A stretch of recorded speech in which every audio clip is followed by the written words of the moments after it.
அம்மா உன் வார்த்தை வேதம் என்றெண்ணும் மகனும் நான் தானம்மா. உலவும் என் கோயில் பேசும் என் தெய்வம் உலகில் நீதானம்மா. தாயே உன் கண்ணில் துளி நீர் கண்டாலும் இதயம் தாங்காதம்மா.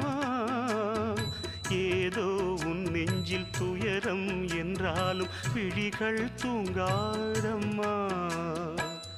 வண்ணமுகம் வாடி நிற்க பார்த்ததில்லை நானும் என்னாலும். வாடை கொஞ்சம் கூட